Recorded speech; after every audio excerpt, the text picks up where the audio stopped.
Good afternoon, children. So today we are going to talk about the states of matter. So basically everything around us is made of particles, but the thing is we can't see these particles since they are really small.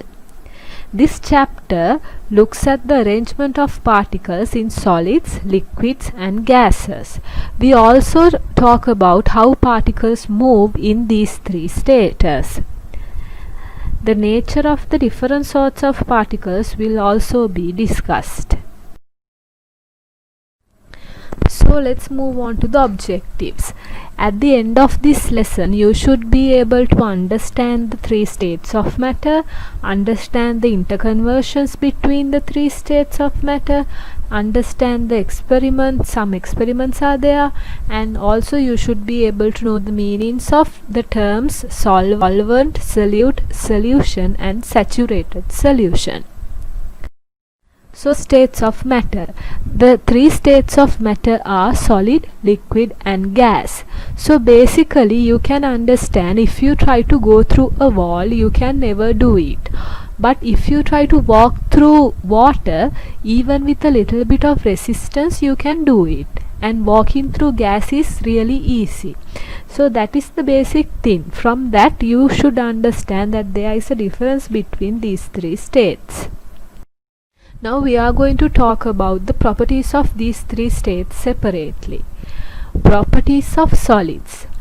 These particles are arranged regularly and packed closely together. Because of that, they have an exact shape.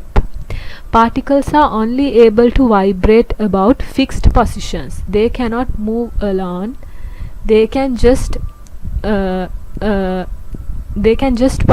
That is the only thing they can do. Particles have strong forces of attractions between them. Because of these strong forces of attractions, they are held together. Then we are going to talk about properties of liquids. Particles are mostly touching, but there are some gaps. Because of that, the density of liquids are lower than the densities of the solids. The forces between particles are less effective than in solids. Even though there are forces, these forces are less effective. Particles can move around each other. Also, particles are arranged randomly. Properties of gases. Particles are moving randomly at high speed in all directions. These particles are very further apart from each other. Because of that, there are no forces of attractions. Even though there are forces of attractions, we just assume that there are no forces of attractions. Also, these particles have high kinetic energy due to the movements. Kinetic energy is something that comes with the speed. When the speed is high, the kinetic energy will also be high. So these particles have high speed. Because of that, the kinetic energy is high. Then interconversions. Interconversions means it's like the conversion between states. You can convert a solid into a liquid into a gas. That is what we call interconversions. So there are 6 interconversions: melting, freezing, boiling, condensing, sublimation and deposition. Melting and freezing. First we are going to talk about melting and freezing. Melting is we take a solid and we provide some heat to it. Then that solid becomes liquid. There is a particular temperature this happens. We call it the melting point. So melting is basically solid becoming liquid. So if we take a liquid and if we cool the liquid, if we take the previous liquid and cool it again, the particles will move slowly and the forces between them will increase. Because of that, that liquid can again be a solid. This is what we call freezing. So freezing is basically a liquid becoming solid. There is a particular temperature this happens. That temperature we call as freezing point. Then we are going to talk about boiling and condensing. So boiling is basically when we take a liquid, we heat it. When we heat it, it becomes a gas. That is what we call boiling. So there is a particular temperature this happens. We call it a boiling point. If this gas is again cooled, the particles will start moving slowly, causing the forces of attraction to build again in between the particles. So the gas will become a liquid. This is what we call condensation. So boiling is the liquid becoming the gas, condensation is the gas becoming the liquid. There is another process called evaporation. Evaporation is something that happens naturally. In boiling we provide heat, but in evaporation we don't provide heat. There are some particles in the liquid surface. If we take a liquid, in the liquid surface there are some particles who has the energy to get away from the liquid phase and go to the gas phase. That is what evaporation means. It is naturally going to the gas phase. Some particles are naturally escape into the gas phase. That is what evaporation is. Then sublimation and deposition. In small amount of substances, the conversion can occur directly from solid to gas. So solid to gas conversion, there is no liquid phase. This is called sublimation. Conversion of gas to solid directly is known as deposition. So the best example for this is carbon dioxide. You can never find liquid carbon dioxide. There will be either gas or either solid. So solid carbon dioxide we call as dry ice. So at a particular temperature we can see different substances are in different states. Some are liquid, some are gases, and some are solids. So this depends on the melting point and boiling point of these substances. Now we talk about room temperature. Room temperature is the temperature around us. So normally if we take the room temperature as 30, if a substance has a melting point of 60, at 30 Celsius it will not get melted, therefore it will be a solid. Also consider a substance who is having a melting point of 20, then at the room temperature this will be already melted. Because of that, in the room temperature that substance will be a liquid. If we take a substance like a substance whose boiling point is 60, at room temperature which is 30, the substance will not be boiled, therefore the substance will be a liquid. Also if we take a substance whose boiling point is 20, at 30, that means at room temperature it will already be boiled. Because of that it will remain as a gas. So that is how the physical state depends on the melting point and the boiling point of substances. Diffusion in gases. So what is diffusion? Basically I can do something like this. I can take some amount of ammonia and I can spread the ammonia inside this room. So in a very few minutes everyone will smell the ammonia. So that is diffusion. Diffusion is basically spreading of the particles. So if the scientific definition, if we consider, diffusion is movement of particles from high concentration to low concentration. So there is this experiment in you can see in the picture, in one jar there is bromine, in the other jar there is air. So what we do is we remove the lids. In a very few minutes you can see the red color all over the two jars. That means the particles have diffused. So the conclusion we can come up to is the gas particles diffuse very easily, very quickly.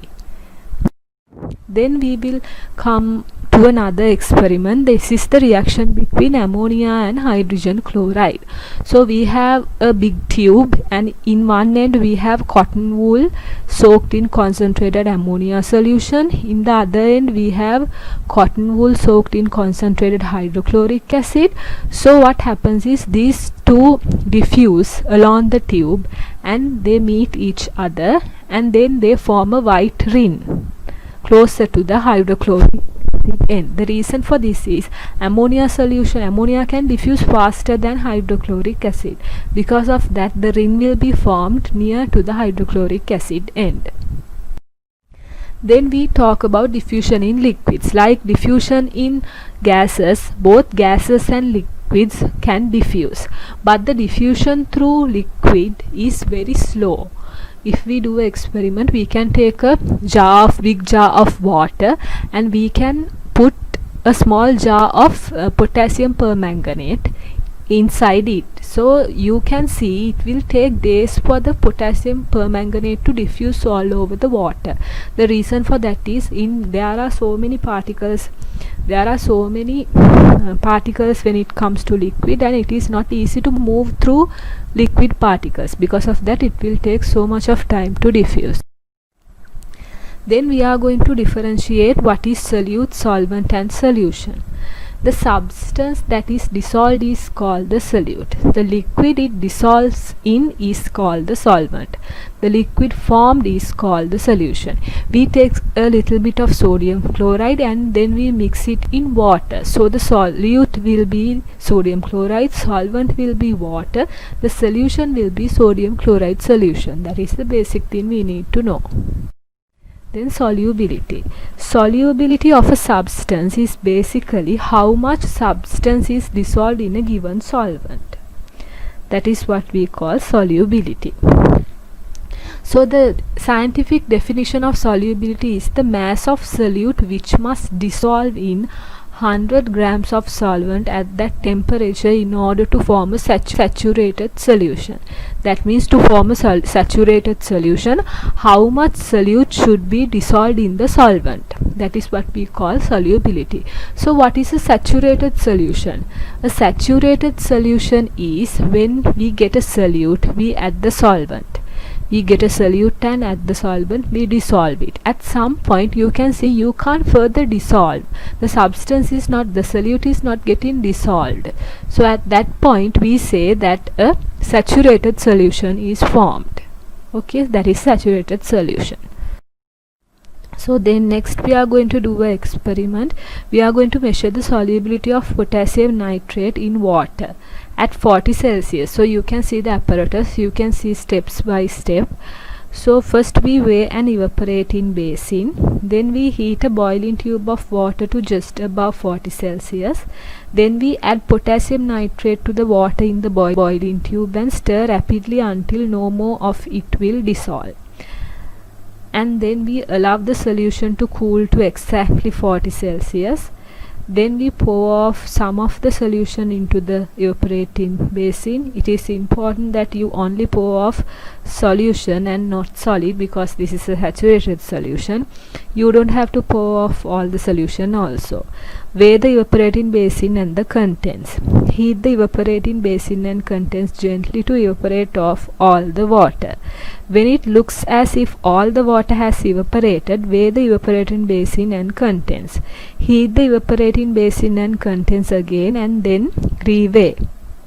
This is done in order to make sure that all the water has indeed evaporated. So now we have 3 weights after doing this experiment: mass of evaporating basin, mass of evaporating basin plus solution, mass of evaporating basin plus dry crystals. So we have to calculate the solubility.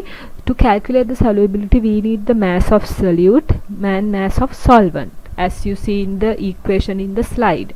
So to get the mass of solute, mass of crystals, what we do is we subtract the mass of evaporating basin from the mass of evaporating basin plus the dry crystals. To get the mass of solvent, we subtract the mass of evaporating basin plus dry crystals from the mass of evaporating basin plus solution. So now we have the mass of solute and the mass of solvent. So by putting into this equation, we can calculate the solubility. Next we talk about solubility curve.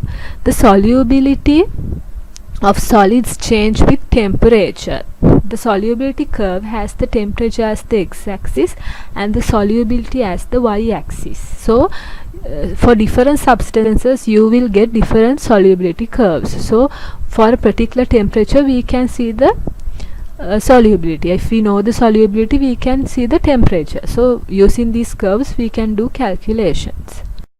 So I prefer you guys to look into the pages 12 and 13 of your textbook and answer the question, so you can get a very good idea about this chapter.